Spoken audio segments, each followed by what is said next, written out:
Hi guys, welcome back to the Equilibrium series. So today we'll do part 2 of Equilibrium, where we are going to study very important topic for your JEE and NEET, which is called as Le-Chatelier's principle. So Le-Chatelier's principle करेंगे और उसके application के लिए questions भी देखेंगे. Let's begin. So let's start with today's lecture. We are going to do part 2 of equilibrium. अब इसमें क्या क्या है मेरे को एक पढ़ना है, इसमें रिएक्शन कोशेंट, फिर मैं पढ़ूंगी what is the relation between Kc and delta ji.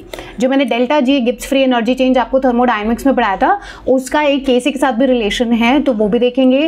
And third and the most important topic for your JEE and NEET for today's class will be Le Chatelier's principle. So वो अच्छे से ढंग से पढ़ना हमने लास्ट में, ठीक है. अब before going further let's just quickly take a recap of what we have done in part 1. Part 1 में मैंने आपको लॉ ऑफ मास एक्शन लिखाना सिखाया था. एक लॉ है जिससे आप Kc लिख सकते हो. Kc की वैल्यू क्या होती है? Concentration of product to its stoichiometry upon concentration of reactant to its stoichiometry. ठीक है, मैंने आपको Kc और Kp के बीच में भी रिलेशन बताया था. Kp कैसे लिखना है और Kc कैसे लिखना है, and Kp is actually equal to Kc into RT to the power delta Ng. ये रिलेशन भी देखा था हमने, which was absolutely very important.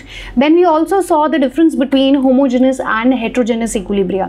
homogeneous equilibria होते हैं जिसमें physical states क्या रहते हैं, सारे सेम रहते हैं.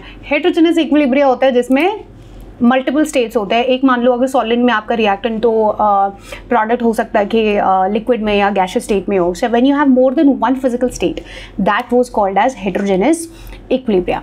And we also saw the units and their significance. Kc और Kp की यूनिट्स कैसे लिखनी होती थी, इसको लिखते थे mole upon litre to the power delta Ng, और Kp कैसे लिखते थे?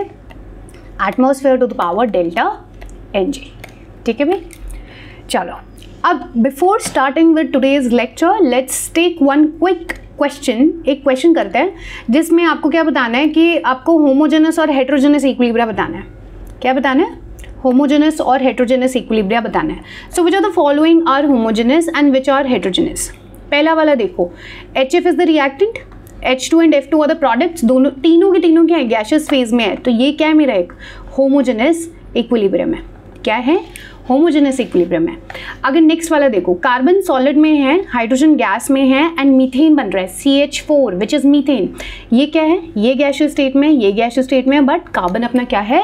सॉलिड स्टेट में है. So there is more than one state that is present. तो ये क्या हो जाएगा? This will be an example of heterogeneous equilibrium.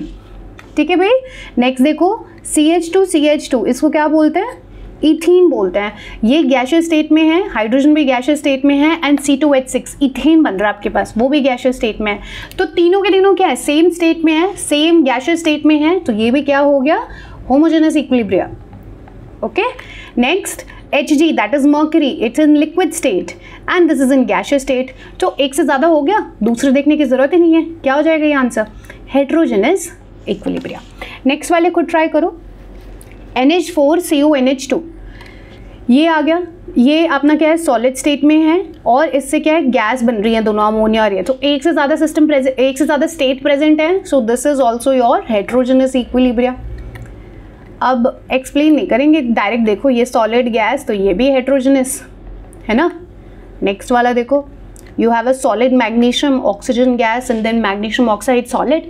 So this is also heterogeneous because there's more than one state present, है ना. And यहाँ पे देखो सॉलिड aqueous, ये सॉलिड स्टेट में है, और Ag प्लस और Cl माइनस aqueous स्टेट में है. So this is also a heterogeneous equilibrium. ठीक है भाई, चलो. अब एक हेटेरोजेनस का एग्जाम्पल लेके देखते हैं कि इसका Kc कैसे लिखते हैं. मैंने क्या बताया था? हेटेरोजेनस इक्विलिब्रिया के लिए Kc कैसे लिखते हैं? Concentration of only the gaseous products and reactants will be taken. So that means मेरे पास CH4 है, तो concentration of CH4 to the power 1 upon hydrogen का concentration to the power 2. We will not take carbon in our concentration, we will not take concentration of carbon because it is taken as unity. ये हमने कल पढ़ा था. चलो, next is predicting the extent of the reaction using Kc. अब मुझे एक बात बताओ, आपके पास Kc का फॉर्मूला है, that is concentration of the products upon concentration of reactants. Correct. Let me just take this stoichiometry as x and y, है ना, and let us take a quick example of let say A plus B gives C, है ना। एक ऐसे simple सी equation लेते हैं। अब ए और बी क्या है, मेरे रिएक्टेंट्स हैं, और सी मेरा क्या है, प्रोडक्ट है। मेरे को इस केसी की वैल्यू से क्या सीखने को मिलेगा, अगर ये केसी की वैल्यू ग्रेटर देन 1 हुई, मतलब काफ़ी ज़्यादा बड़ी वैल्यू हुई, तो उसका क्या मतलब है। अगर केसी की वैल्यू बड़ी है, इसका मतलब क्या है, जो प्रोडक्ट है उसका कॉन्सेंट्रेशन क्या है, ज़्यादा है। So whenever KC is very very greater than 1, then the concentration of the products is very very high as compare to reactant, और इसका मतलब क्या हुआ भाई, प्रोडक्ट्स बहुत ज़्यादा फॉर्म हो रहे हैं। क्या हो रहे हैं, प्रोडक्ट्स बहुत ज़्यादा फॉर्म हो रहे हैं। सो दैट मीन्स रिएक्शन क्या हो गई है, ऑलमोस्ट कंप्लीट हो गई है, प्रोडक्ट्स ऑलमोस्ट बन गए हैं। So whenever your KC value is very very high, it is far greater than 1, that means कि ऊपर का numerator which is the concentration of product is very very high, which means that the reaction has almost completed, right. Second, अगर KC equal to 1 हुआ, इसका क्या मतलब है, product और रिएक्टेंट जो हैं वो ऑलमोस्ट सेम कॉन्सेंट्रेशन के हैं, जिसका मतलब क्या है कि अभी तक रिएक्शन कंप्लीशन में भी नहीं हुई है और इनिशियल स्टेज पे भी नहीं है, क्योंकि कुछ रिएक्टेंट चेंज हो गया into product and that's all. अगर केसी लेस देन 1 है, इसका क्या मतलब है, मेरा डिनोमिनेटर वाला जो कॉन्सेंट्रेशन है वो ज़्यादा है, that means the concentration of reactants is more. इसका मतलब क्या हुआ, अभी तक रिएक्टेंट ज़्यादा यूज अप ही नहीं हुआ है, रिएक्शन अपनी इनिशियल स्टेज पे है, ठीक है। So if I have to make let's say extent of the reaction आपको मेजर करनी है ना, एक्सटेंट ऑफ द रिएक्शन अगर मेजर करनी है। सो अगर केसी की वैल्यू बहुत ज़्यादा छोटी है तो मतलब रिएक्शन कहीं यहाँ पे है, इनिशियल स्टेज पे है, ठीक है। अगर केसी की वैल्यू 1 के अराउंड है, केसी इक्वल टू 1 मतलब ये नहीं है कि इक्विलिब्रियम स्टेट है, ठीक है। केसी इक्वल 1 मतलब concentration of product and reactant is the same, which does not mean that it's at equilibrium state, but वो कहीं ना कहीं मिड में होगी, वो कहीं ना कहीं रिएक्शन मिड में हो रही है। और केसी ग्रेटर देन 1 हुआ, that means very very high value, that means reaction क्या है, almost towards the end of the reaction, ठीक है, towards the end of the reaction. चलो, write the expression for the following equation. ये देखो P4 which is a solid, पहली बात ये क्या है, सॉलिड भी है, गैसियस स्टेट भी है, सो that means it's a heterogeneous equilibrium. क्या है ये, this is an example of heterogeneous equilibrium, ठीक है। अच्छा, नेक्स्ट, अगर ये मेरे को मान लो केसी लिखना है इसके लिए, तो केसी कैसे लिखोगे, it's the concentration of product upon reactant to the stoichiometry, लिखना चालू करो। अब ये क्या है, सॉलिड है, सॉलिड्स एंड लिक्विड्स की कॉन्सेंट्रेशन हम क्या लेते हैं, यूनिटी लेते हैं, 1 लेते हैं, तो इसलिए उसको तो नहीं लिखेंगे, तो this is 1 upon this solid will also not be considered. क्या कंसिडर करेंगे, सिर्फ ऑक्सीजन का concentration, because that's the only species which is in the gaseous state. So oxygen का concentration to the power 5। This is how you gonna write the KC for this equation, ठीक है भाई। आज different क्या करेंगे, एक नई चीज़ पढ़ाऊंगी, that is reaction quotient, reaction quotient क्या होता है, जैसे केसी आपने लिखा पिछले वाले के लिए, केसी में क्या हुआ, जो ये O2 की कॉन्सेंट्रेशन है, this is the concentration of oxygen during the equilibrium जब अटेन हो गया है उस टाइम पे ऑक्सीजन की जो कॉन्सेंट्रेशन है वो लिखेंगे तो मुझे केसी मिलेगा। रिएक्शन कोशेंट क्या होता है, at any point of time in the reaction, let's say the reaction is for 50 minute, 50 minute में कहीं अराउंड 20 मिनट या 10 मिनट के बाद इक्विलिब्रियम आ जाता है। उस इक्विलिब्रियम स्टेज पे जो मैं मेजर करती हूँ केसी, वो करेंगे सिर्फ इक्विलिब्रियम स्टेज के लिए, बाकी सारे टाइम के लिए before 10 minutes, after let's say equilibrium के बाद जो टाइम होता है, वो किसी भी पॉइंट ऑफ टाइम पे आप क्या निकाल सकते हो, QC निकाल सकते हो। Let me take an example, 2A + B gives 2C, है ना। अब ये रिएक्शन मैं कर रही हूँ, A और B रिएक्ट करके C बना रहे हैं। अब मान लो इसमें इक्विलिब्रियम अटेन नहीं हुआ है और मेरे को आफ्टर 10 मिनट्स, है ना, कोई भी रैंडम टाइम 10 मिनट के बाद, लेट्स से इक्विलिब्रियम नहीं आया अभी तक, लेकिन 10 मिनट बाद मैं इनकी कॉन्सेंट्रेशन देखती हूँ। ए की कॉन्सेंट्रेशन रह गई है 5 मोल, बी रह गए हैं 2 मोल और सी कितने बन चुके हैं उस टाइम तक, 7 मोल बन चुके हैं। ठीक है, सो इसके टाइम पे जब इक्विलिब्रियम अटेन नहीं हुआ है किसी भी पॉइंट ऑफ टाइम के लिए, हम क्या लिखते हैं, रिएक्शन कोशेंट लिखते हैं, which is QC is concentration of the product to its stoichiometry upon concentration of reactant to its stoichiometry. अब आप बोलोगे ma'am then what is the difference between reaction quotient and equilibrium constant. बच्चा reaction quotient जो है वो आप कोई भी पर्टिकुलर टाइम के लिए लिख सकते हो, है ना, आप उसमें जो कॉन्सेंट्रेशन लिखोगे वो उस पर्टिकुलर टाइम पे प्रोडक्ट की और रिएक्टेंट की क्या कॉन्सेंट्रेशन है वो लिखोगे। केसी क्या होता है, एक स्पेशल केस होता है अपना क्यूसी का, ठीक है। KC is a specific case of your QC when the equilibrium has been attained, and when the equilibrium is attained उस टाइम पे जो concentration होंगी प्रोडक्ट की और रिएक्टेंट की वो जब डालेंगे तो KC मिलेगा, ठीक है। सो QC की क्या होगी, it is the concentration of product raised to its stoichiometry upon concentration of the reactant raised to their stoichiometry, है ना। लेट्स से कोई रिएक्शन 50 मिनट की होती है, 50 मिनट में कंप्लीट होती है, किसी भी पर्टिकुलर मिनट पे अगर मेरे को निकालना है तो मैं रिएक्शन कोशेंट निकालूंगी जिसमें उस पर्टिकुलर टाइम पे अपने प्रोडक्ट और रिएक्टेंट की जो कॉन्सेंट्रेशन होगी that I will put and I will get the QC value. If my QC value comes out to be same as KC that means उस particular time में ही equilibrium हो रखा है, that is the significance of QC। मान लो आपने KC निकाल लिया और आपने QC निकाल लिया, देखा दोनों की वैल्यू सेम है, उसका मतलब concentration of products and reactants is the same, which means that equilibrium has been attained, ठीक है। सो अगर QC और KC सेम हुआ तो उसका क्या मतलब हुआ, reaction will be at equilibrium, ठीक है। अगर QC लेस दैन KC हुआ, अगर QC लेस दैन KC हुआ तो KC क्या होता है, concentration of product at equilibrium upon concentration of reactant at equilibrium raised to their stoichiometry। और QC क्या होता है, किसी भी पॉइंट ऑफ टाइम पे जो प्रोडक्ट का कॉन्सेंट्रेशन होगा अपॉन रिएक्टेंट का concentration raise to their stoichiometry. अब अगर QC की वैल्यू स्मॉलर आती है देन KC, इसका क्या मतलब होता है, the reaction is going to proceed in more forward direction. क्योंकि QC का वैल्यू कम आ रहा है इसका मतलब प्रोडक्ट अभी कम है, this product concentration is less as compared to this product concentration। समझ में आया, अगर प्रोडक्ट का कॉन्सेंट्रेशन कम है QC का दैट मीन्स प्रोडक्ट अभी तक ज़्यादा नहीं बना है and that's why the reaction will proceed in the forward direction. So ये 3 केसेस हैं भाई, ये 3 केसेस आपको लर्न करने हैं। QC less than KC means reaction is still proceeding in the forward direction. कि QC और KC अगर इक्वल हो जाए तो इसका मतलब इक्विलिब्रियम में आ गए, अगर QC ग्रेटर देन KC है इसका मतलब प्रोडक्ट ज़्यादा बना हुआ है, that means reaction is now going in the backward direction, ठीक है।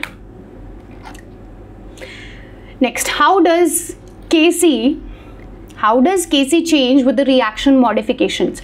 अगर मैं कुछ रिएक्शन में मॉडिफिकेशन करूँ, मान लो मेरे पास कोई केमिकल इक्वेशन है, एक एग्जाम्पल दिखाती हूँ, 2A + 2B gives let's say 2C, इसके लिए मैंने KC लिखा, ठीक है भाई।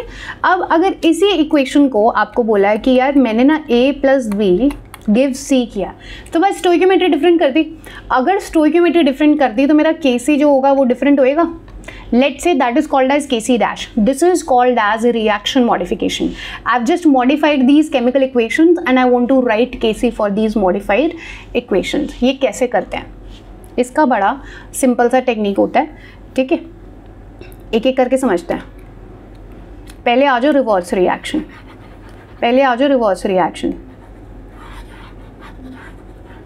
देखो अगर मेरे पास reverse reaction let's say 2A gives B और इसके लिए जो भी इक्विलिब्रियम कांस्टेंट था वो मैंने क्या बोला, KC है ना।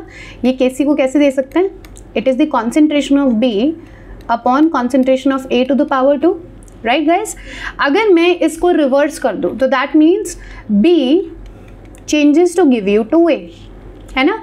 एंड इस टाइम पे जो इक्विलिब्रियम कांस्टेंट अटेन होगा that let's say it is KC dash, that is Kc dash. So आपको क्या है, क्वेश्चन में एक दे देंगे और फिर उसका बोलेंगे कि अगर मैंने रिएक्शन रिवर्स कर दी तो इसका Kc निकालो। तो you should know the difference, you should know the relation between this Kc and Kc dash. ठीक है, अब मेरे को एक बात बताओ, Kc डैश का फॉर्मूला क्या होगा? It will be a to the power 2 upon b, है ना।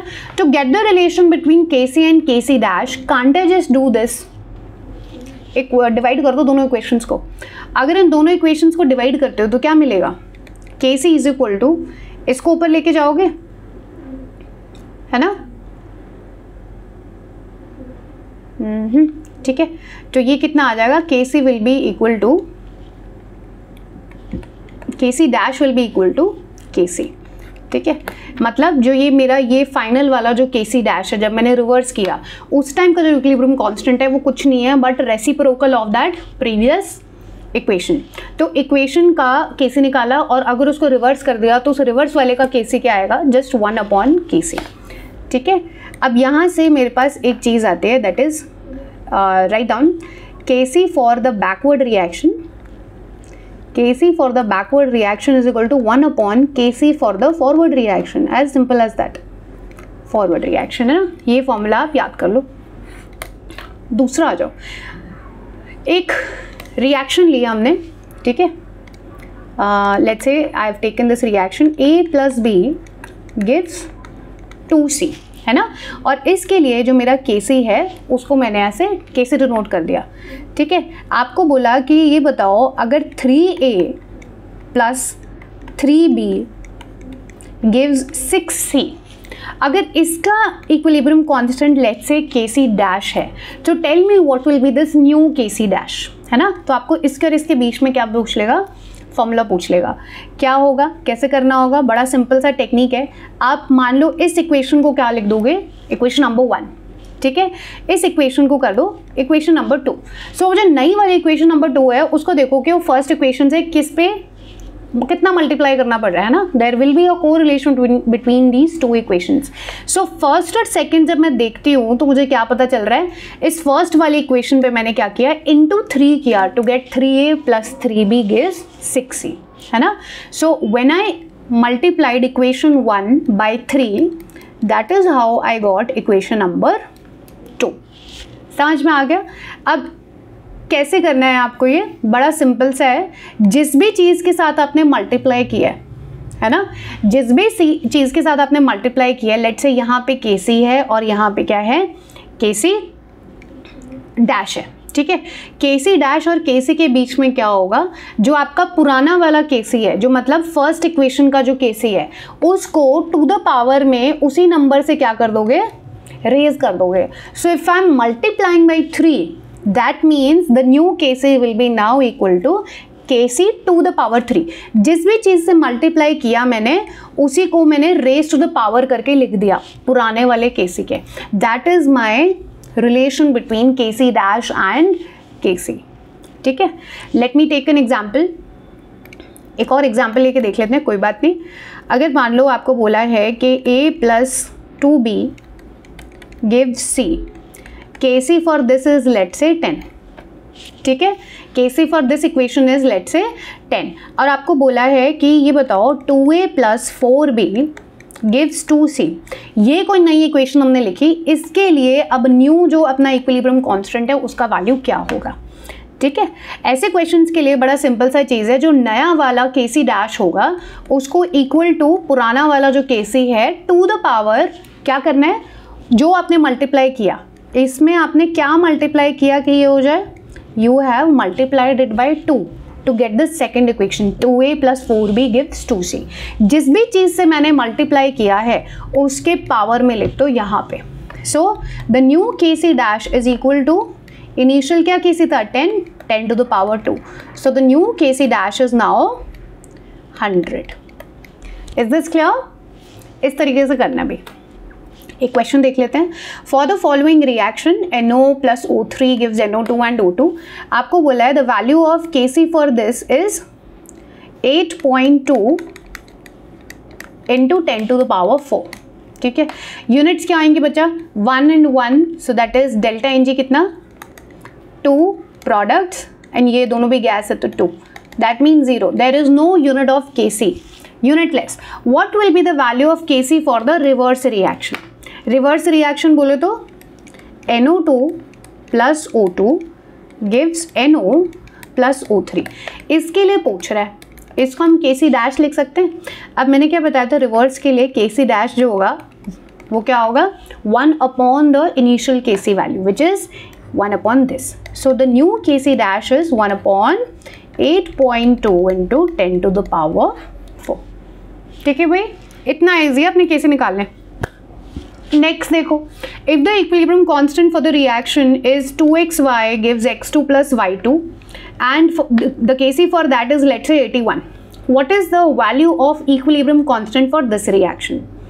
इसको इक्वेशन 2 कर दो, इसको इक्वेशन 1 कर दो, है ना. अब इसके लिए आपको Kc कितना बता दिया, the Kc is 81. If the Kc value for this is 81, तो do you realize there is a relation between first and second equation? क्या रिलेशन है? मैंने फर्स्ट वाली इक्वेशन को क्या किया, 1/2 से क्या कर दिया, मल्टीप्लाई कर दिया.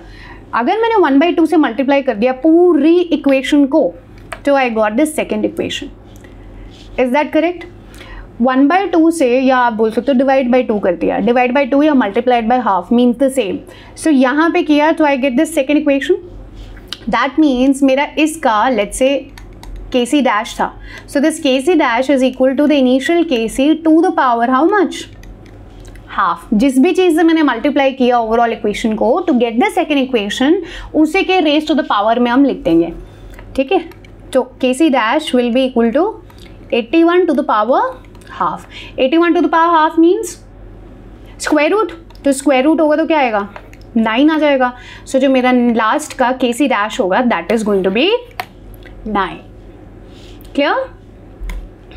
Okay, now let's see this equation. अब निकालते हैं थोड़े सॉलिड क्वेश्चंस जो आपके जेईई और नीट में जनरली आपसे पूछे जाएंगे, उसको थोड़ा समझते हैं. इनिशियली लेट्स से एक कोई हम रिएक्शन कर रहे हैं और उस रिएक्शन में मैंने let's say just for easy calculation I take 10 moles of A, है ना. तो इनिशियली बोले तो एट t इक्वल्स 0, मतलब इनिशियल टाइम फ्रेम पे मैंने कुछ भी B और C नहीं बनाया, सिर्फ क्या लिया, 10 मोल A रिएक्टेंट लिया. Now the moles of product will be 0 initially, है ना. लेट्स से इक्विलिब्रियम आया, है ना, एक इक्विलिब्रियम आया और इक्विलिब्रियम पे आपको बोला कि यार 60% A ना यूज़ हो गया, है ना. एक क्वेश्चन में बोला कि 60% of A has been utilized and equilibrium के टाइम पे सिर्फ 40% A जो है वो बच गया. सबसे पहली चीज़ आपको ये कॉम्प्रिहेंड करना आना चाहिए. If I say at equilibrium 60% of A has been utilized, then what do you mean by that, 60% utilize हो गया लेकिन 40% अभी भी बचा हुआ है. तो Kc कैसे लिखते हैं, Kc will be the concentration of B at that equilibrium to the power 2 into concentration of C to the power 1 upon concentration of A to the power 1, right? तो मेरे को Kc निकालने के लिए ये B, C और A इनकी concentrations पता होनी चाहिए at equilibrium. वो कैसे करेंगे, सिर्फ इस वाली information से आप सब निकाल सकते हो. कैसे? If I say 60% of A has been utilized, that means 60% of A, percent means upon 100, of means multiply. A initially क्या लिया था, 10 मोल लिया था, इसको करके देखोगे तो क्या आएगा, 6 मोल आ गया, है ना. So actually 10 में से 6 moles of A has been utilized, है ना. Now from the stoichiometry guys, do you say that if I take 1 mole of A, 2 moles of B will be formed and 1 mole of C will be formed. Likewise, if at equilibrium they say 60% of A has been utilized, उसका क्या मतलब है, वो 60% A जो है that changed into B and C products. So if I say 6 moles of A have been used, that means 6 into 2 moles of B has been formed and 6 moles of C has been formed at equilibrium. समझ में आया इतना. सो मेरे पास A रह कितना गया, 10 में से 6 मोल तो यूटिलाइज हो गया, तो रह कितना गया, 4 मोल रह गया. B कितना बना, 12 मोल बन गया ये वाला. C कितना बन गया, 6 मोल्स बन गया एंड उसके बाद इक्विलिब्रियम अटेन हो गया. सो बी, सी और ए की कॉन्सेंट्रेशन होगी ये. इनको यहाँ पे पुट कर दो. It will B 12 to the power 2 into 6 to the power 1 and 4 to the power 1. ठीक है, मैंने क्या लिया यहाँ पे 4 मोल लिया, जो मतलब A का रिमेनिंग है. The concentration of A remaining at the equilibrium condition वो लेनी है आपने, ना कि कितनी यूटिलाइज हो गया. उस यूटिलाइजेशन से तो मैंने ये देखना है B और C कितना बन गया. ठीक है, चलो.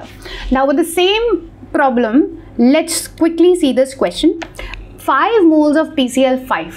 So let me write the equation for you. PCl5 gives PCl3 plus Cl2. Okay, so that's a balanced equation. अब इसमें मैंने क्या लिया, at time t equals 0 starting में मैंने क्या लिए, 5 moles of PCl5 लिए. They are heated in a closed vessel of 5 liter capacity. At equilibrium 40% of PCl5 is found to be dissociated. तो कितना किया, 40% ऑफ PCl5 ने डिसोसिएट कर दिया इक्विलिब्रियम पे. What is the value of Kc? So my dear friends, how will you write Kc value? It will be the concentration of PCl3 into concentration of Cl2 upon concentration of PCl5, right? So starting में तो मेरे कुछ नहीं बना. Equilibrium time पे क्या होएगा, equilibrium time पे बोला है कि 40% ऑफ PCl5 जो यूटिलाइज हो गया. अगर ये 1 मोल PCl5 डिसोसिएट होता तो it would have given me 1 mole of PCl3 and 1 mole of Cl2 from the balance stoichiometry. मेरे को ये फंडा पता है. अब एक्चुअल में कितना यूज हुआ है PCl5? 40% of the initial. So 40% of initial कितने थे, 5 मोल्स थे. सो 40% मीन्स 100 इंटू 5. ये करके देखो कितना हो गया, 2 मोल्स हो गए. सो दैट मीन्स PCl5 कितना यूज़ हुआ, 2 मोल्स यूज़ हुआ. अगर ये 2 मोल यूज़ हुआ बच्चों तो इक्विलिब्रियम पे PCl3 कितना बनेगा, 2 मोल, और Cl2 पे कितना बनेगा, 2 मोल्स. सो इक्विलिब्रियम टाइम पे कॉन्सेंट्रेशन जो इक्विलिब्रियम मिक्सचर में मेरे पास होगी वो क्या क्या होगी, PCl3 will be 2 moles, Cl2 will also be 2 moles and PCl5 कितना रह जाएगा, 5 में से 2 यूटिलाइज हो गए, रह कितने गए, 5 minus 2 that is 3 moles, है ना. एंड ये क्वेश्चंस में JEE नीट वाले बच्चों को बहुत डिफ़िकल्टी होती है. इसमें थोड़ा सा प्रॉब्लमेटिक ये होता है कि ये ले लेते हैं कभी कभार, ये नहीं लेना है. आपने कॉन्सेंट्रेशंस लेनी है रिएक्टेंट की जो रह गई है. Once everything has reacted, the concentration of the reactant that's remaining that you need to take care. अगर मेरे को इसके लिए Kc मैंने बता दिया आपको. Kc will be concentration of PCl3 into concentration of Cl2 upon concentration of PCl5. अब गाइस यहाँ पे concentration करनी है. ये क्या दिए हुए मुझे, ये तो मोल्स दिए हुए हैं. सो concentration कैसे फाइंड करोगे, number of moles upon the volume of the mixture. अब ये सारी गैसेस है ना, गैसेस का वॉल्यूम होता है जो कंटेनर का वॉल्यूम होता है. कंटेनर का वॉल्यूम कितना दिया है, 5 litre capacity. So you will have to calculate it as 2/5 into Cl2 का कॉन्सेंट्रेशन 2/5 अपॉन PCl5 का 3 मोल्स अपॉन 5 वॉल्यूम. इस तरीके से करना होगा. ठीक है, once you do that, do the calculation of this. जब आप ये कैलकुलेशन करोगे आपको मिलेगा 0.133. ठीक है, 0.133. And what will be the unit, delta Ng will be number of moles of product to AK minus 1. So that is 1. तो ये हो जाएगा मोल पर लीटर, मोल पर लीटर. इस तरीके से सॉल्व करना होगा. Definitely see like most of the time आपको वेसल जो होगा वो 1 लीटर कैपेसिटी का दिया होता है, तो आप डायरेक्टली भी कर सकते हो, वो अपॉन वन करोगे. But don't forget you will not right moles. ठीक है, mole upon volume, mole upon volume. Concentration use करनी है यहाँ पे. स्क्वायर ब्रैकेट का मतलब कॉन्सेंट्रेशन है ना कि moles. Okay, now the next thing is जो आपने डेल्टा जी पढ़ा है, गिब्स फ्री एनर्जी पढ़ा था, उसका मैंने आपको फॉर्मूला बताया था, है ना. वो आपको क्या बताता है कि रिएक्शन स्पॉन्टेनियस है कि नहीं है, होएगी कि नहीं होएगी. So delta G kind of checks out the feasibility of the reaction, है ना. It checks out the feasibility of the reaction. Now my dear friends, this delta G also has a relation with your Kc value. And what is it? It is very simple. Delta G naught equals minus R T ln of K C. Ln is natural log of K C, ठीक है। ये delta G not क्या है? This is standard Gibbs free energy change. अगर ये delta G not है, इसको मैंने अगर बेस लॉग 10 में लिखना है तो क्या करेंगे? 2.303 से क्या कर दो? मल्टीप्लाई कर दो। 2.303 R T log of Kc. So most of the time Kc will be given to you and they will ask you to check whether the reaction is feasible or not. So in that case you'll have to calculate the delta G naught. अगर delta G naught negative आता है तो इसका मतलब reaction क्या होएगी? Spontaneous होएगी। अगर डेल्टा G naught 0 आ रहा है इसका मतलब क्या है? इक्विलिब्रियम क्या है? अटेन हो चुका है। Equilibrium has been attained. So at equilibrium your delta G naught will be equal to 0. ठीक है? And if the delta G naught value comes out to be some positive value, that means it is non-spontaneous. है ना? And if you kind of comprehend this equation, आपको एक चीज़ पता चलेगी। देखो यहाँ पे, अगर तुमको ये overall equation negative चाहिए, if you want this equation overall to be negative, तो ये नेगेटिव तो यहाँ पे है ही ना, that means your Kc should be positive, so the Kc has to be greater than 1. So if you want the reaction to be spontaneous, you want the delta G to be negative, Kc अपना क्या होना चाहिए? Positive होना चाहिए। अगर Kc अपना negative होता है तो ये नेगेटिव नेगेटिव ओवरऑल पॉजिटिव हो जाएगा और डेल्टा जी अपने पास क्या होगा? उस केस में पॉजिटिव होगा। So for non spontaneous processes your Kc will be negative value, ठीक है। And if it is delta G 0, that means equilibrium has been attained, ठीक है। चलो, तो for a reversible process at 298 kelvin the equilibrium constant Kc is given. कितना दिया है? ये 200 दिया हुआ है। टेम्परेचर कितना दिया है? 298 kelvin temperature. What is the value of delta G naught in kilo calories? So delta G naught का फॉर्मूला क्या था अपने पास? Minus R T ln of K C, lawn of K सी। अब नेचुरल लॉग से इजी मेरे पास होता है बेस लॉग 10 को कैलकुलेट करना। सो इसको फटाफट चेंज कर लो into in easy form, minus 2.303 R T log of K C. अगर मेरे को डेल्टा जी नॉट पूछ रहा है बच्चों, सो ये मेरे को ना भी दिया होता है टेम्परेचर तो भी मुझे पता होना चाहिए कि नॉट बोला है ना, डेल्टा जी नॉट स्टैंडर्ड है। स्टैंडर्ड है तो स्टैंडर्ड टेम्परेचर लेने का, विच इज़ 298 केल्विन। अब देना किस में है? किलो कैलोरीज में देना है। Instead of kilo joules they have asked you to calculate this in kilo calorie. Kilo calorie में जब देते हैं आर का वैल्यू क्या यूज़ करते हैं? 2 यूज़ करते हैं। अगर जूल्स में देना होता आंसर, अगर जूल्स में आंसर देना होता तो आर की वैल्यू होती है 8.314। अगर मेरे को एनर्जी आपकी लीटर एटमॉस्फेयर में कैलकुलेट करनी होती है तो क्या होती है? आर की वैल्यू 0.0821 है ना। This you should know. So यहाँ पे क्या है? कैलोरी में करना है तो आर को 2 रखो।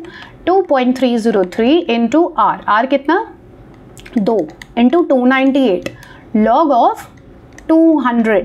केसी का वैल्यू कितना लिया है इन्हें? 200 लिया। इसको कैलकुलेट कर दो बस। लॉग 200 कैसे करोगे? It will be log 2 into 10 to the power 2 ऐसे, या लॉग 2 प्लस लॉग 100। लॉग 100 का वैल्यू क्या होता है? 2 होता है। लॉग 2 इज 0.3090 और ये वाला सॉल्व कर लो पूरा।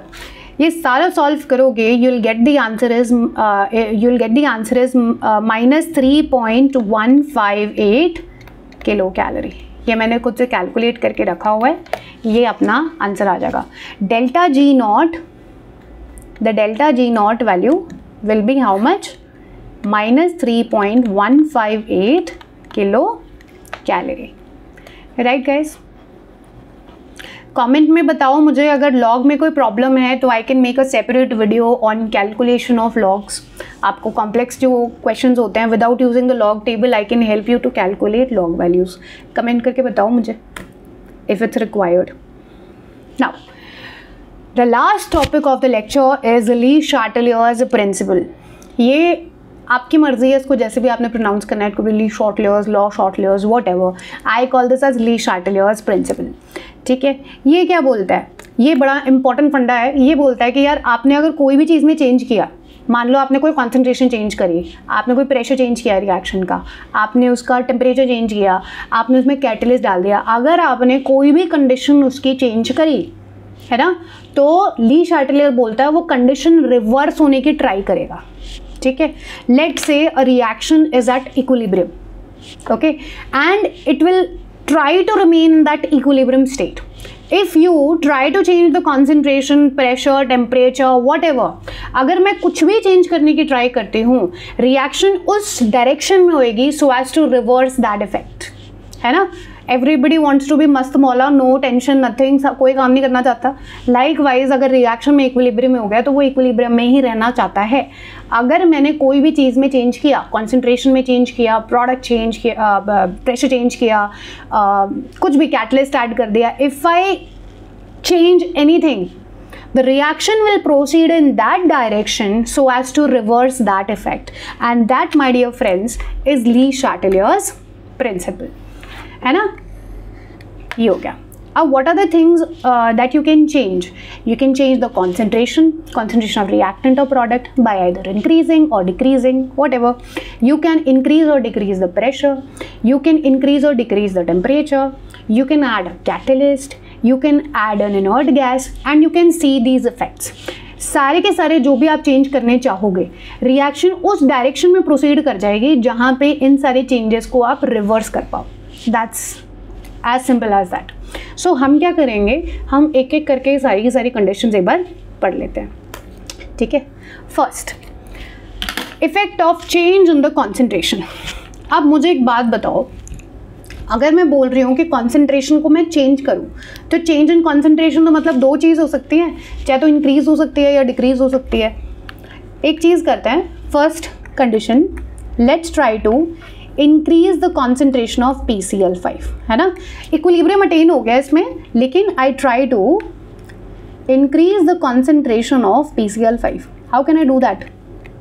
How can I do that? I have this mixture, equilibrium mixture, और equilibrium attain हो गया है और मैं बोल रही हूँ कि PCl5 की कॉन्सेंट्रेशन इंक्रीज करते हैं। कैसे करोगे? ऊपर से एक्स्ट्रा PCl5 मैंने डाल दिया।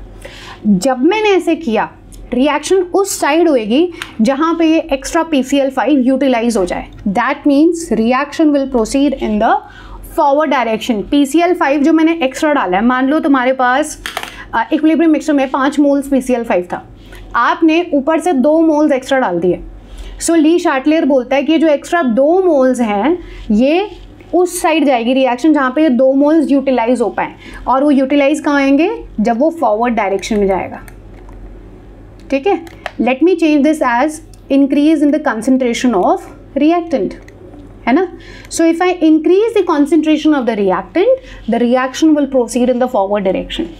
Let's see what will happen if I increase the concentration of product. अब आपके पास ये इक्विलिब्रियम मिक्सचर है और PCl3Cl2 आपके पास मान लो 2-2 मोल्स हैं, ठीक है। आपने क्या किया, ऊपर से PCl3 और 2 मोल्स डाल दिया। मुझे ये बताओ, जब ये एक्स्ट्रा PCl3 आपने डाला तो क्या होगा? ये रिएक्शन उस साइड जाएगी जहाँ पे ये एक्स्ट्रा जो आपने डाला है वो यूटिलाइज हो जाए। That means it will go in the backward direction. ये इस साइड चला जाएगा। आपने एक्स्ट्रा PCl3 डाला तो the reaction will move in the backward direction so as to consume this extra PCl3, and that means it will go in a backward direction. क्या? Just इसका उल्टा करते हैं। मान लो तुमने इस इक्विलिब्रियम मिक्सचर से कुछ रिएक्टेंट बाहर निकाल लिया। PCl5 5 मोल्स में पास बना जो बचा हुआ था उसमें से मैंने एक नीचे का आउटलेट किया और उस आउटलेट से 2 मोल्स बाहर निकाल दिया। अगर मैंने उसमें से बाहर निकाल दिया तो have decrease the concentration of reactant. Now what will happen? The reaction will proceed in that direction where you can make more of this PCl5 so that ये वापस से 3 से 5 मोल पे आ जाए। तो रिएक्शन और फिर से क्या होएगी? बैकवर्ड होएगी। So decrease in the concentration of the reactant. अगर मैंने इसमें से रिएक्टेंट का कुछ कॉन्सेंट्रेशन बाहर निकाल दिया, रिएक्शन अगेन क्या होगी? उस साइड होएगी जहाँ पे ये PCl5 और बन जाए। That means it will be backward. That means it will be backward. And last, if I decrease the concentration of product, मैंने क्या किया, इस इक्विलिब्रियम मिक्सचर से PCl3 थोड़ा सा निकाल लिया। अगर मैंने निकाल लिया तो क्या होगा गाइज? दो मोल्स बना हुआ है लेट्स से, उसका PCl3 मैंने निकाल लिया, so reaction will proceed in that direction where more PCl3 can be formed, which means it will be going in the forward direction. समझ आएगी ये बात। अब मेरे लिए ली शार्टलेस क्यों इंपॉर्टेंट है, मेरे को अगर ये फैक्टर्स पता चल गए ना जिससे मैं बैकवर्ड और फॉरवर्ड करा सकती हूँ, तो if I have to let's say disturb this equilibrium and I want more and more of PCl3 and Cl to be form, मतलब मेरे को रिएक्शन चाहिए और फॉरवर्ड जाए, वो फॉरवर्ड कैसे जाएगी, इन दो चीज़ से जाएगी, इन दो चीज़ से। I keep on increasing the concentration of the reactant and I keep on decreasing the concentration of product. जैसे प्रोडक्ट बनता रहेगा उसको निकालते रहेंगे नीचे से, तो रिएक्शन और फॉरवर्ड जाती रहेगी एंड फाइनली सारा का सारा अपने को आउटपुट मिल जाएगा। That is the application. Second देखो, effect of change in the temperature. अब इसके लिए ना मैं तुमको बस एक सिंपल फंडा बताऊंगी। क्या देखना है, देखना है whether the reaction is endothermic या एक्सोथर्मिक, है ना। टेम्परेचर इंक्रीज कर रहे हो या डिक्रीज कर रहे हो उससे कोई डायरेक्ट रिलेशन नहीं है। You will have to first see whether the equation in the hand is exothermic और एंडोथर्मिक। अगर एंडोथर्मिक है, एंडोथर्मिक का एग्जाम्पल क्या हो गया, किचन में जाते हैं, गैस होता है, पतीला होता है, पतीले में पानी डाला, नीचे क्या दे दिया, हीट दे दिया, तो हीट दे रहे हैं तो क्या हो रहा है, और काइनेटिक एनर्जी पकड़ रहा है। So that's an example of endothermic process. ठीक है, एंडोथर्मिक में क्या होगा, जितना आप टेम्परेचर दोगे उतना रिएक्शन क्या जाएगी, फॉरवर्ड डायरेक्शन जाएगी। It's as simple as that. So for an endothermic process if you increase the temperature the reaction will go forward and if you decrease the temperature the reaction will go in the backward direction. Is as simple as that. और exothermic में क्या होता है, इसका उल्टा होता है। Exothermic होता है जिसमें हीट रिलीज हो रही होती है ना, कोई रिएक्शन चालू है और इसके साथ साथ हीट रिलीज हो रही है। ऐसे रिएक्शंस में अगर आप और हीट देते रहे, आप और टेम्परेचर इंक्रीज करते रहे, तो it's not going to be favourable, right.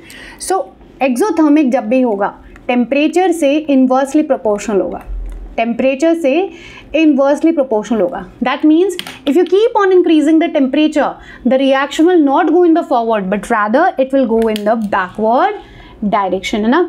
तो इसको ऐसे लिख लो, backward direction. So if you keep on increasing the temperature for an exothermic process, the reaction will proceed in the backward direction. So for endothermic, increased temperature means forward, exothermic, increased temperature means backward. ठीक है, जैसे मान लो तुम्हें ये equation दिया हुआ है, simple देखो पहले, डेल्टा एच क्या है, पॉजिटिव है। डेल्टा एच पॉजिटिव बोले तो it is endothermic in nature. If it is endothermic that means अगर टेम्परेचर मैंने इंक्रीज किया तो फॉरवर्ड रिएक्शन ज़्यादा होएगी, फॉरवर्ड रिएक्शन ज़्यादा हुई तो मतलब H2 और I2 ज़्यादा बनेगा, सिंपल। ठीक है, okay. Now this is an equation which is purely for JEE and NEET. Guys who are preparing for your normal school exams need not worry about this equation. So मैंने आपको क्या बताया था, एक चीज़ बताई थी कि जो टेम्परेचर है सिर्फ टेम्परेचर पे अपना Kc डिपेंड करता है। लेट्स से कोई टेम्परेचर था T1, उस टाइम पे इसका इक्विलिब्रियम कांस्टेंट था K1 और आपने वो टेम्परेचर क्या कर दिया, लेट्स से इंक्रीज या डिक्रीज कर दिया some other temperature which is T2।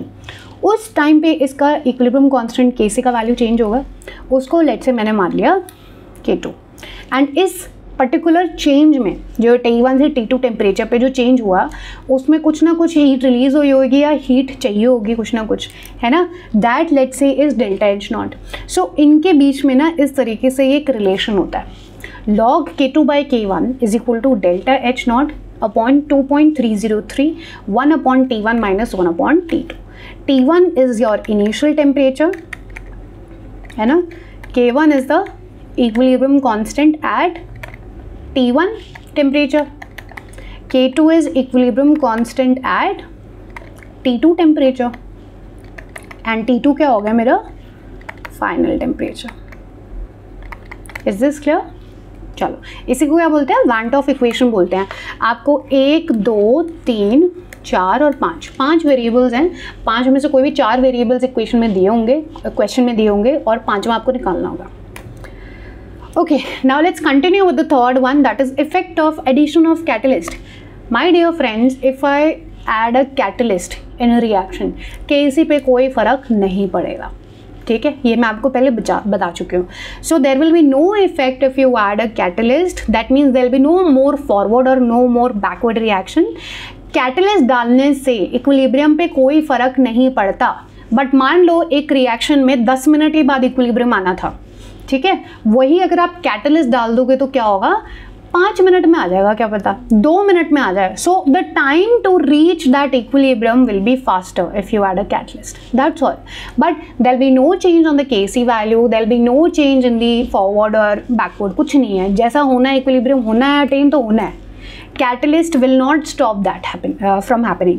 It just speeds up the attainment of that equilibrium. It just increases the rate of achieving that equilibrium, but equilibrium will be attained. ठीक है. Next, effect of change in the pressure. भाई pressure का थोड़ा सा difficult है समझना, तो थोड़ा ध्यान से समझना. Effect of change in the pressure. अब अगर मैंने प्रेशर, कोई भी मान लो गैसियस रिएक्शन चल रही है, उसमें मैं प्रेशर डाल दूँ ऐसे करके, तो प्रेशर अगर मैं डाल रही हूँ इस तरीके से, है ना, I am compressing the system. If I am compressing the system तो क्या हो रहा है, वॉल्यूम डिक्रीज हो रहा है. So if I increase the pressure, ऐसे करके देखो, if you are increasing the pressure like this, the volume is decreasing, and if the volume is decreasing, that means the number of moles will decrease, the number of gaseous moles will decrease, है ना, ये चीज़ याद रखनी है. the number of gaseous moles will decrease. So if you increase the pressure, the volume of the system decreases because you're compressing it, and if you're compressing it, then the number of gaseous moles will also decrease. So reaction किस side जाएगी बच्चों, ऐसा कुछ नहीं है कि forward जाएगी या बैकवर्ड जाएगी, आपको हर इक्वेशन के लिए देखना पड़ेगा. अगर मैं प्रेशर इंक्रीज कर रही हूँ, वॉल्यूम डिक्रीज होएगा. वॉल्यूम डिक्रीज होएगा मतलब number of gaseous moles will be less. तो you will have to see from that equation, उस इक्वेशन में रिएक्शन उस साइड जाएगी जहाँ पे नंबर ऑफ गैसियस मोल्स कम हो. समझ में आया. जैसे मान लो मैंने एक इक्वेशन लिया, A plus 2B gives 2C plus 2D plus 2D. ठीक है, ऐसी एक इक्वेशन लेते हैं. अब मैं बोल रही हूँ कि मैंने क्या किया, प्रेशर इंक्रीज कर दिया. I have increased the pressure. Now if I've increased the pressure, I'm compressing the system, and if I'm compressing the system, the volume of the system has to go down. If the volume of this gaseous mixture goes down, then volume कम है तो मतलब number of moles of gas भी कम है. इससे number of moles count कर लो कितने हैं, 2 और 1, टोटल कितने हैं यहाँ पे, 3 मोल्स हैं, गैशियस मोल्स हैं. और प्रोडक्ट साइड कितने हैं, 2 और 2, इधर टोटल कितने हैं, 4 मोल्स हैं गैस के. रिएक्शन उस साइड जाएगी जहाँ पे number of moles of gases will be less. Increase in the pressure means the number of gaseous moles have to be less. तो रिएक्शन उस साइड जाएगी जहाँ पे नंबर ऑफ गैसियस मोल्स क्या हो, कम हो. इधर 3 है, इधर 4 है, इस साइड कम है ना, सो 4 से 3 जाएगी. दैट मीन्स इस केस में reaction will go in the backward direction. समझ में आ गया, ये है चीज़. तो 2 चीज़ हैं आपकी यहाँ पे. Increase in the pressure means the reaction will go when the number of gaseous moles are less. And if I decrease the pressure decrease मतलब expansion मतलब volume increase मतलब number of gaseous moles भी क्या करेंगे, increase करेंगे. reaction उस side जाएगी जहाँ पे gaseous moles क्या करें, increase करें. Let us take these 2 examples to understand that. PCl5 gives PCl3 and Cl2. यहाँ पे reactant साइड पे number of gaseous moles एक ही है, और यहाँ पे 1 और 1 टोटल क्या है, 2 है. अब अगर मैं इसमें प्रेशर इंक्रीज करूँ इस सिस्टम पे, इक्विलिब्रियम अटेन हो चुका है.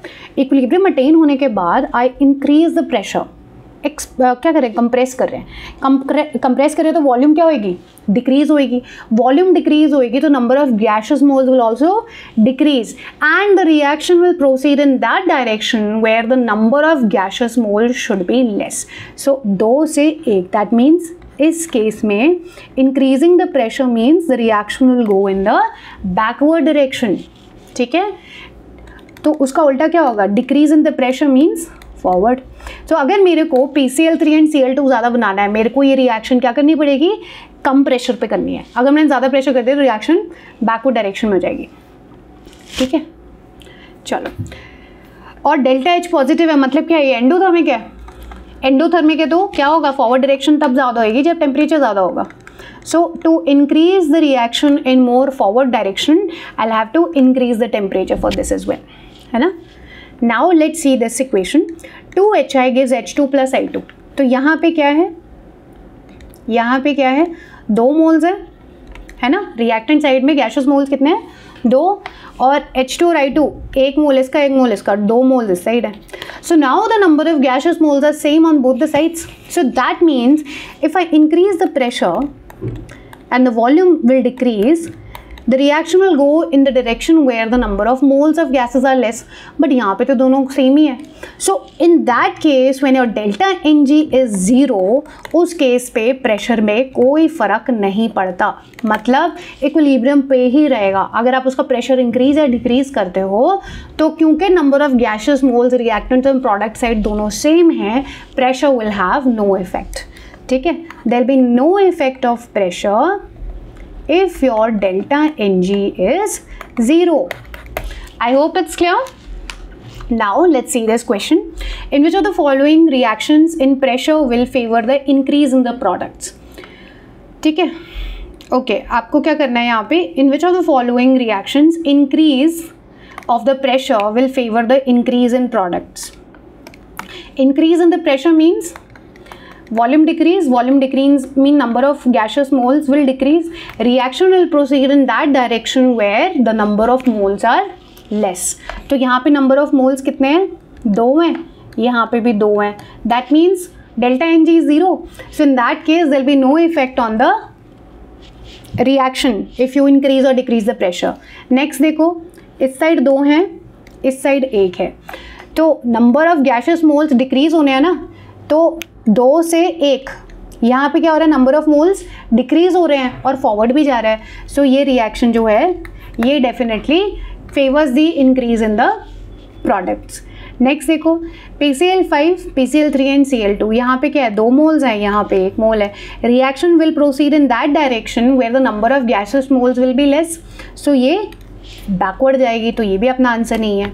नेक्स्ट देखो, इधर 2 हैं, इधर 3 मोल्स हैं, कैसे पता, 2 इसके और 1 इसके, total 3 moles. So reaction will proceed in that direction where the number of gases moles will be less, that means it will be backward. तो ये भी नहीं है, आंसर क्या हो जाएगा अपना, बी हो जाएगा. In only B it favours the increase in the products which means favours the forward direction, it favours the forward direction. यही करना था इसमें, ठीक है. And last my dear friends is the effect of addition of inert gas. Inert gas बोले तो helium, neon, argon. अगर मैं ये सब डाल दूँ तो क्या होगा भाई, कुछ नहीं होगा अगर आपने वॉल्यूम कांस्टेंट रखा. If you keep the volume of the mixture constant and then you add this inert gas, there will be no effect on the equilibrium, it will remain in that same position. ठीक है, but if you increase the inert gas in an equilibrium mixture where you keep the pressure constant, at constant pressure, if you add this inert gas, then the reaction will proceed in that direction where the number of gaseous moles will be higher. That means अगर मान लें मेरे पास ये है, let's say ये reaction है, 2A gives 4B. ठीक है, दोनों गैसेस मोल्स लिए मैंने, और अब मैंने इस रिएक्शन में क्या डाला, इनर्ट गैस डाल दिया, लेट्स से आर्गन. क्या डाल दिया, आर्गन डाल दिया. और ये जो आर्गन मैंने डाला ये एक इनर्ट गैस होगी, और ये डाली मैंने at constant pressure. I have put this inert gas in at a constant pressure.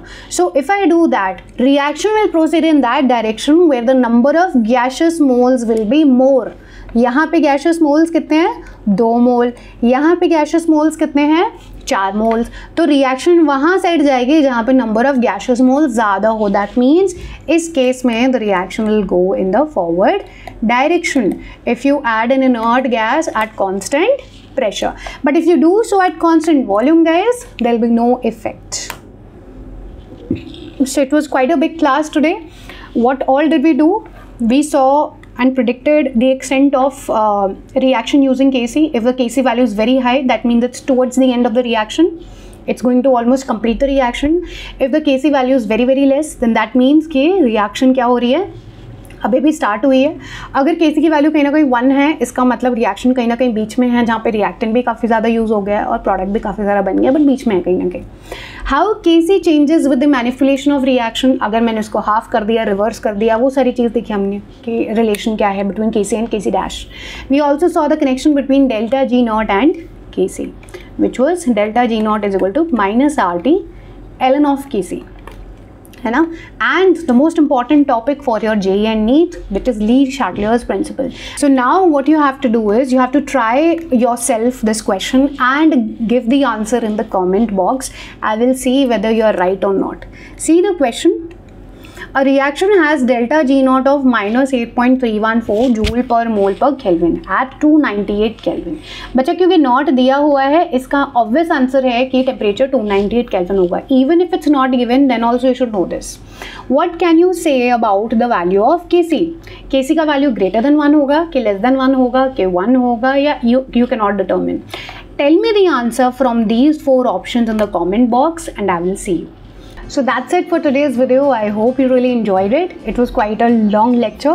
So अच्छा लगा हो तो लाइक करना, सब्सक्राइब करना मत भूलना, and hit that bell icon because part 3 of Equilibrium is going to come shortly. So I'll see you soon. Thank you.